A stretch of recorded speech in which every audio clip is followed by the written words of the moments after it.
দর্শন করে বলছে, দেখো দেখো গৌর হরির মনে আজ নবভাব, ধরার মাঝে অধরা,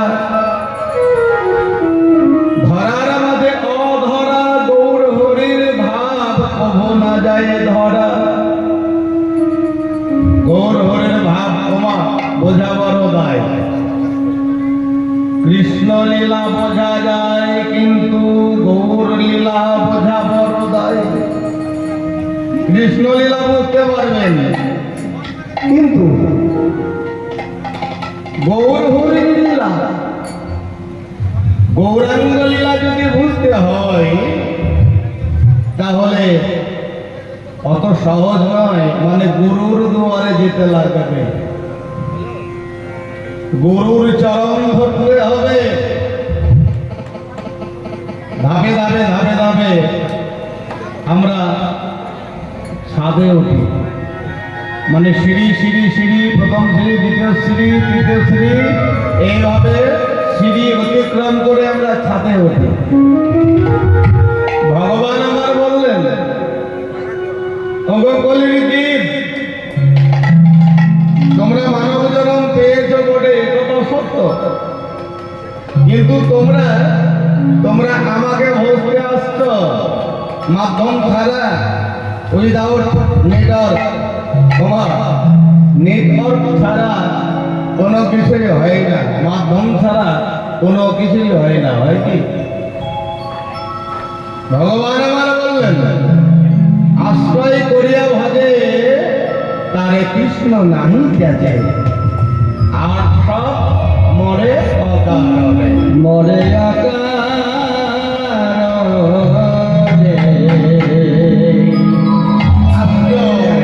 আশ্রয় কি আশ্রয় করতে হবে না? প্রথমে গুরু আশ্রয় করতে হবে। প্রথমে এমন মানব জীব আমরা এই মানব কুলে এলাম, গুরুর চরণ আশ্রয় করতে হবে। তাহলে কি না, গুরুর চরণ আশ্রয় করলে গৌর হরিকে জানা যাবে, আর গৌর হরিকে জানতে পারলে আমার ভগবান শ্রীকৃষ্ণ গোবিন্দকে জানতে পারা যাবে। হরি বল, হরি বল, হরি বল, হরি বল, হরি বল। তো দেখো, আমরা গুরুর চরণ মানে দীক্ষা গুরুর চরণ ধরতে অনেকে নারাজ। গুরুর চরণ ধরা বা দীক্ষা নেওয়া প্রয়োজনটা কি? আমরা এলাম এইভাবে এমন মানব জন্ম নিয়ে গরুর মতো খেলাম আর মোষের মতো ভোট ভোট করে নাক ডাকি ঘুমালাম। আসি যায় গুলি খায়, কে কার খবর রাখে? ওমা হবে কি? এই তো কয়েকটা দিন, তোমাদের আয়ুকাল সীমিত, বেশি দিন বাঁচবে না, আমরাও তাই। এই কলিতে মানুষ বাঁচে কত? 100 বছর, কিন্তু এই ঘোর কলি যে এলো এখন দেখছি 100 বছর বাঁচলে পরে মাথায় হাত, বলে বাবা রে বাবা, আমার মা বেঁচে ছিল 100 বছর। কেউ বলে আমার ঠাকুর দাদা বা ঠাকুমা 100 বছরে মারা গিয়েছে। 70 থেকে 80 এখন বয়স হয়ে গিয়েছে। গুণা কয়েকটা দিন। শাস্ত্র বলছে, বিষ্ণু তেতায়ানি যজত মুখয়ে তাপরে সেবা পরিচর্যায়াং কলৌ তত হরি কীর্তনাৎ। হরি বল, হরি বল, হরি বল। সত্য যুগে মানুষ 1 লক্ষ বৎসর বাঁচত, ধ্যান ধারণা করত। 60,000, 50,000, 40,000, 25,000 বছর ধরে ধ্যান ধারণা করত, ধ্যানস্থ অবস্থায় থাকত, ধ্যান করে আমার বিষ্ণুকে মানে ভগবানকে পেত মানুষ। কোন যুগের কথা এটা? কোন যুগের কথা কয় এটা? সত্য যুগে এলো ত্রেতা যুগ। 1 লক্ষ হতে শেষের একটার সঙ্গে উঠে গেল বয়স, ত্রেতায় বয়স হলো 10,000 বছর। এই ত্রেতা যুগ যখন এলো, ত্রেতা যুগে 10,000 বছর বয়স হলো মানুষের, তখন চাকচক্য করতে লাগলো, আর ধ্যান ধারণা করার সময় পেল না। চাকচক্য কেন রামচন্দ্র করেনি অশ্বমেধ যজ্ঞ? ত্রেতাতে চাকচক্য করে ভগবানকে পাওয়া গিয়েছে।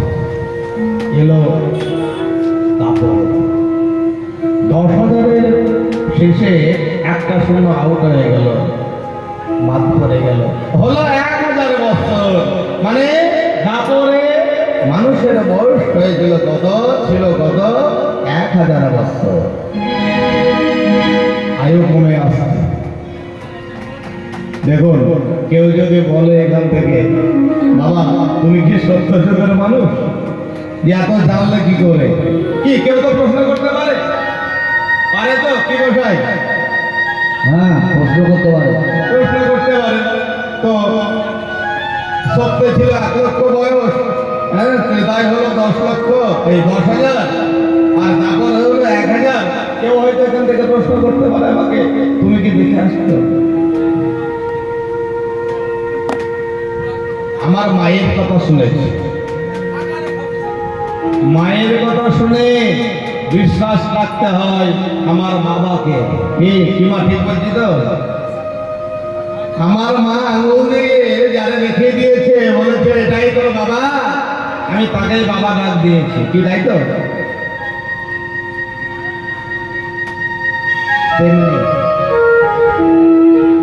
প্রামাণিক যেসব গ্রন্থ, শাস্ত্র, পুঁথি, এগুলো হলো আমাদের মা।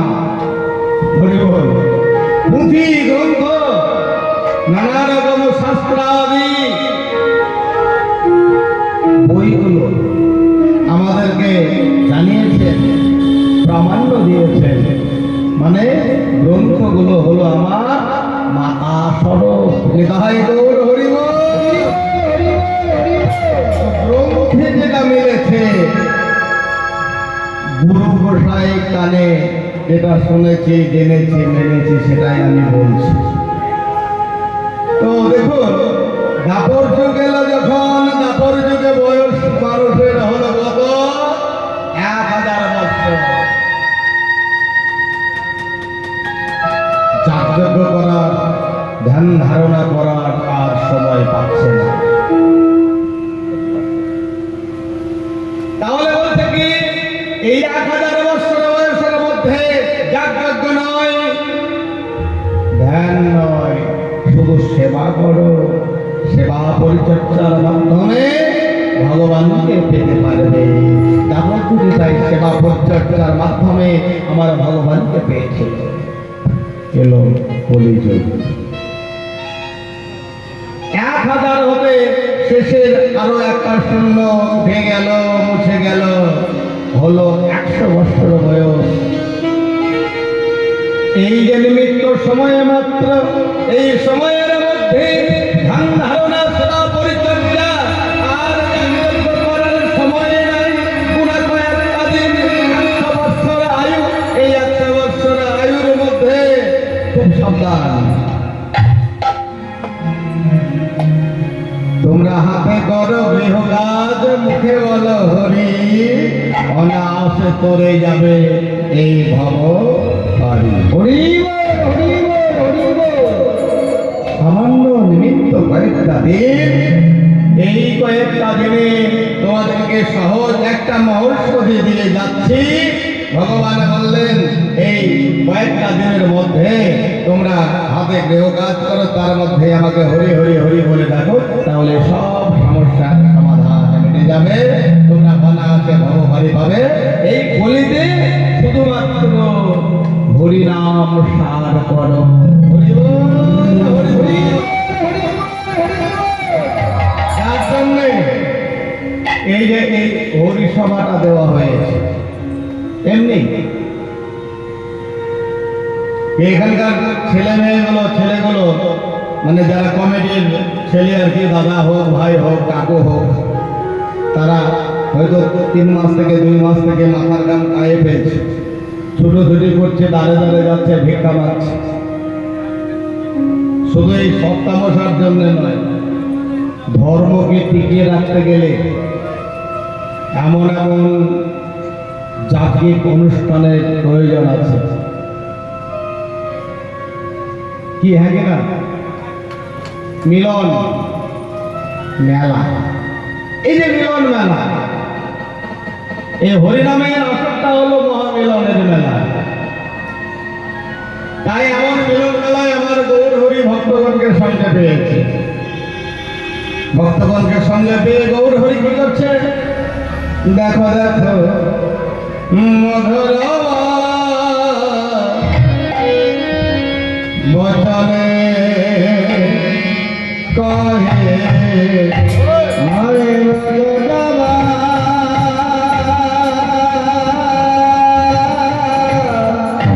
জোরে কহে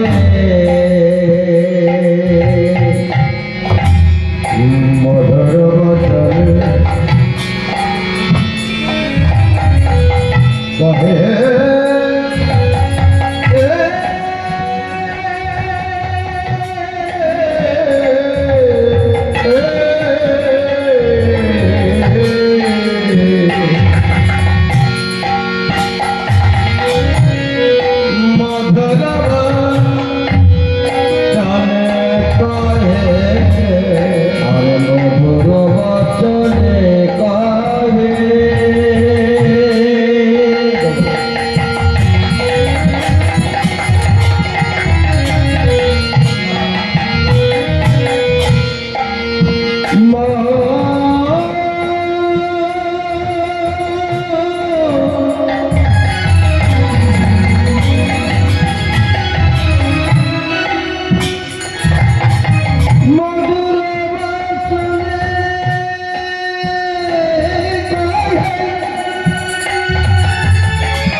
সকলে জ্বালা দূরে যাবে, সকলে জ্বালা দূরে যাবে।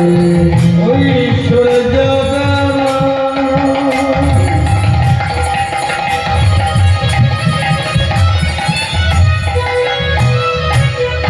করলে পূজা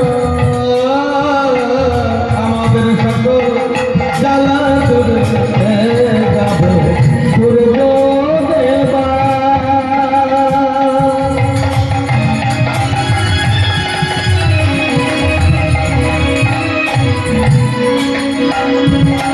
করলে পূজা সকলে জ্বালা দূরে যাবে। আমাদের সূর্য দেবা করলে পূজা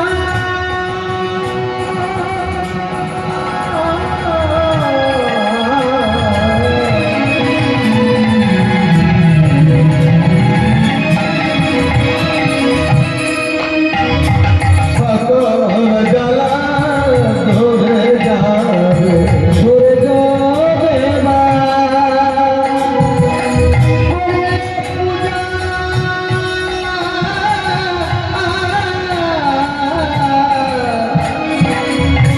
সকলে জ্বালা যাবে দূরে। নদীয় নগরীরে ওই সূর্য দেবতার যদি পূজা করা হয় করা ভাই তাহলে আমাদের আর কোনো জ্বালা থাকবে না। জ্বালা থাকবে না। তাই আমার গৌর হরি ভক্তগণকে নিয়ে এমন ভাবে মধুর মধুর সুরে কথা বলছে। এই নদী আনা করি তোরা কে কে যাবি রে? 24 এই তুই যাবি? ও বলছে হ্যাঁ। তুই যাবি? বলছে হ্যাঁ। সব নদী আনা করি বলছে আমার গৌর হরিকে আমিও যাব, আমিও যাব। কেন না সূর্য দেবতা পূজা করত। তো বেশ ভালোই হলো। এইবার গৌর হরি কি করলো? অগুর চন্দন চুয়া হস্তেতে করিয়া এই নগর চন্দন ছোঁয়া হস্তেতে তুলিল রে, হস্তেতে তুলিল চন্দন ছোঁয়া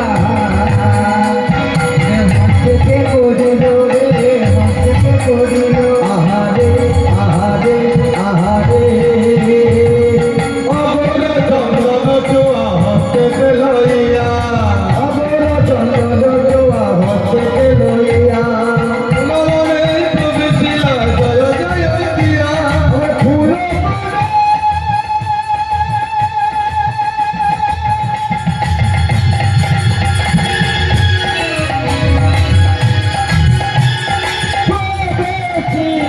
জয় জয় দিয়া ফুল জয় জয় দিয়া মনে তুমি ছিলা জয় জয় দিয়া ফুল বনে প্রবেশিলা জয় জয় দিয়া রঙ্গ চলে রে গৌরাঙ্গ চলে রে, গৌরাঙ্গ চলে রে, গৌরাঙ্গ চলে রে, গৌরাঙ্গ চলে রে,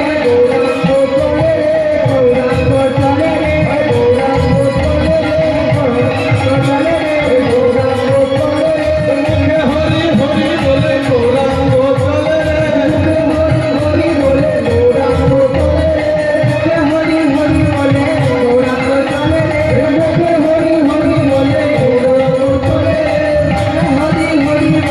গৌরাঙ্গ চলে রে, হরি হরি বলে গৌরাঙ্গ চলে রে, মুখে হরি হরি বলে গৌরাঙ্গ চলে রে, মুখে হরি হরি বলে গৌরাঙ্গ চলে রে, মুখে হরি হরি বলে আরে ভক্তগণ সঙ্গে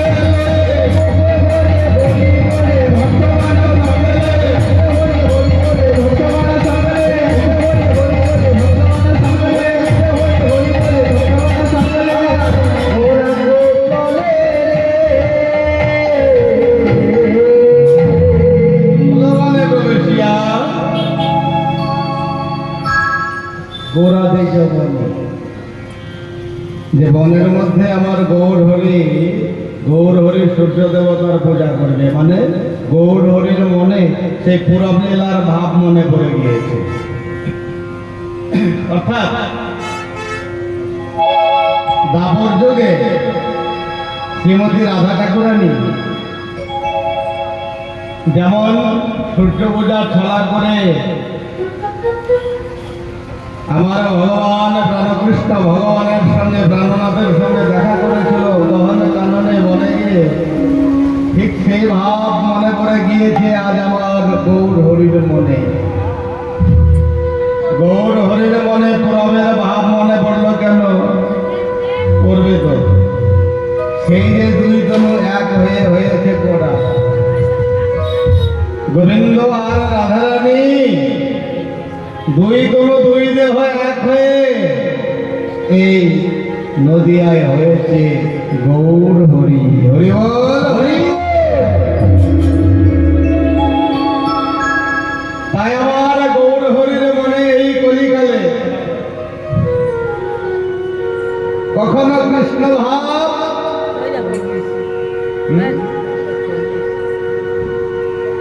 আর কখনো রাধা ভাবের উদয় হয়। কখনো কৃষ্ণ ভাব, কখনো রাধা ভাব, এই লীলায় আমার গৌর হরির মনে রাধা ভাবের উদয় হয়েছে।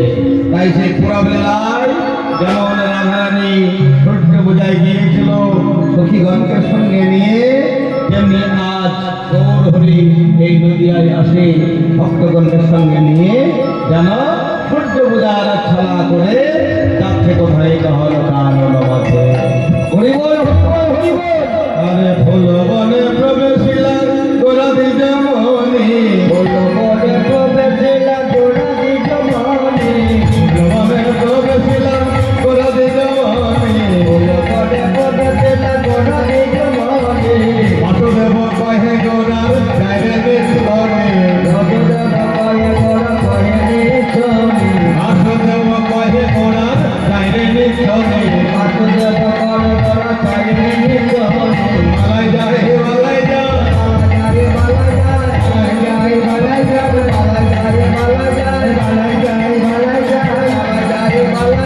ভাবনিধি গৌর হরির মালাই যায় মালাই যায়, দেবে বলে বাসু ভোগ মালাই যায় মালাই যায়, ভাবনিধি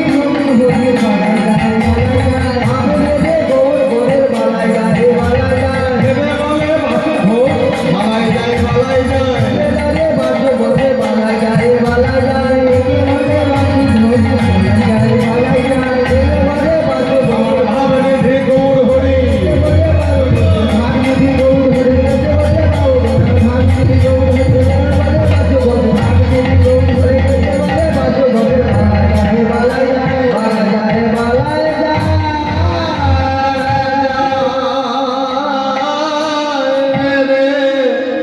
রে